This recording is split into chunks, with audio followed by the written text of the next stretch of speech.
女人的纤纤玉指紧抓床单，内心的惊惧让她全身发抖。妻不如妾，妾不如偷。听到男人说出这样的话，女人心中又羞又恼。毕竟两人现在还不是夫妻，可男人就像能看穿她的心思一样，说自己一定会对她负责的。很快，窗外公鸡打鸣，旭日东升，常威也心满意足地离开。淑芬则在窗户处看他远去，可不料街角出现3个小伙。他们看到关窗的淑芬，便看出那娘们正是镇上杜捕头媳妇，于是跟在常威屁股后面，向他讨要封口费，暗示自己看到了不该看的画面。这么说，你们是想敲诈？年轻小伙急忙说道。兄弟几个只不过想讨点钱洗脚。常威心想自己好歹是镇上有头有脸的大人物，被几个小卡拉米勒所传出去多丢面。哥几个想在潭溪镇混下去的话，刚才的那些事情最好当场没见过。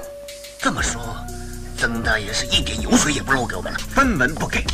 说罢便转身离开，留下3人在这面面相觑。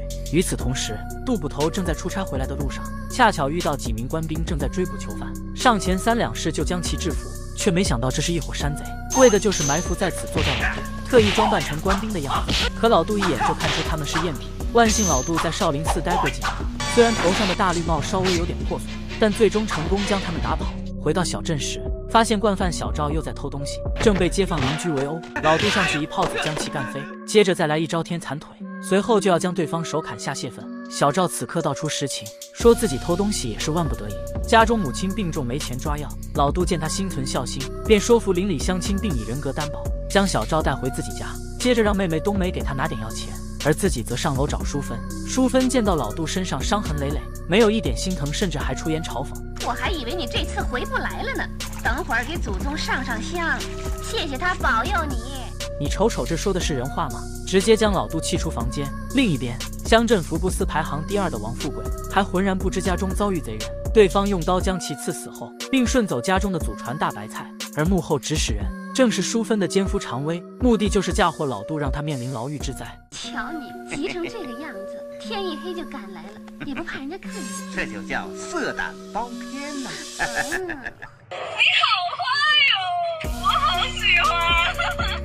次日，常威找来刺客，连夜做掉镇中土豪，夺走对方祖传玉白菜，随后又悄悄联系淑芬，将赃物藏于老杜床下，最后栽赃陷害给对方。果然，在常威超能力的作用下，很快捕头就带人搜查老杜家中。由于有淑芬做内应，官兵很快就将玉白菜带了出来。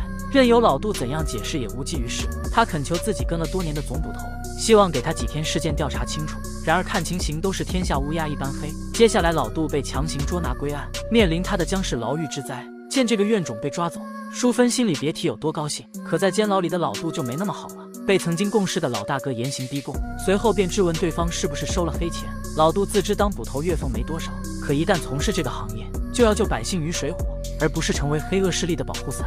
另一边，因为老杜经常对街坊邻居施以援手，所以他们集齐1000人联名上书，官府迫于压力只好将老杜释放出狱。本来以老杜的体格，在家静养自可恢复身体，但当我看到这一幕，着实让我心里发慌。大郎，该吃药了，今日新又抓的。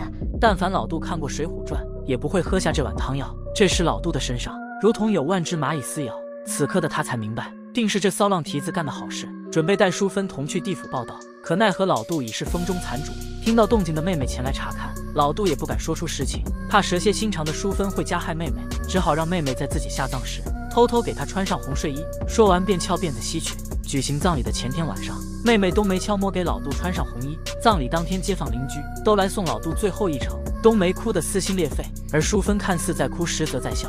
就在老杜头七刚过完，镇上的3位青年就盯上了他的棺椁，觉得老杜生前深受街坊爱戴，死后陪葬品肯定不少。就这样，3人一人一口酒，准备开坟掘墓寻找值钱物件，却不料中途一阵阴风刮过，老杜缓缓睁眼，吓得3人踢腿就跑。最后来到一处佛像前3叩9拜，祈求老杜放过他们，发誓以后再也不偷鸡摸狗了。老杜见状这才离去。女人身后突然出现鬼手，惊恐之余逃到男人身边，可男人虽会些拳脚功夫，但奈何对方不是人类，自己只能被当作砧板上的鱼肉。常威被打得连滚带爬逃出房间，欺软怕硬的他连忙躲在神像下方，这才从老杜手中逃过一劫。次日早晨，妹妹冬梅去给老杜烧纸，发现坟头大开，里面连根毛都没有。与此同时，3个盗墓小贼说他们洗完脚回家途中看到了老杜的魂魄，讲的是天花乱坠，怎么邪乎怎么说。不久后，这件事便成为小镇上茶余饭后谈论的事情。转天捕头找到常威商议办法，常威说自己已花重金请来高人解决，在此之前让对方先找到老杜尸体。傍晚捕头便带人找到3位小伙，让他们带路寻找老杜尸体。没想到3人挺有骨气，誓死不从。捕头无奈只能将其灭口。另一边，老杜找到棺材铺的老刘头，想在此借住一晚，因为就在白天，他的墓穴被一群道士贴满符纸，使得自己没了栖身之地。隔天休息好的老杜找到当时落井下石的捕头，控制锁链将其束缚，接着控制钉床将对方砸了个稀巴烂。报完仇后，老杜找到当时受过他恩惠的小赵，告诉对方自己家被贴满符纸，需要将他们全部摧毁。小赵也是知恩图报的人，说罢让他拿着自己祖传宝刀前往目的地烧毁符纸。虽然小赵学过一招半式，但双拳难敌4手架不住对面人多。危急时刻，老杜赶来，2招3式间就将群演送去下个剧组。不得不说，这背影居然有点小帅。随后，小赵来到老杜身后，直接战力翻倍，这画面看得小便当不一凉。随后，对方道士拿出滋水枪对着老杜喷黑狗血，却被老杜轻松格挡。作为小镇曾经的战力天花板，解决这些个臭鱼烂虾不在话下。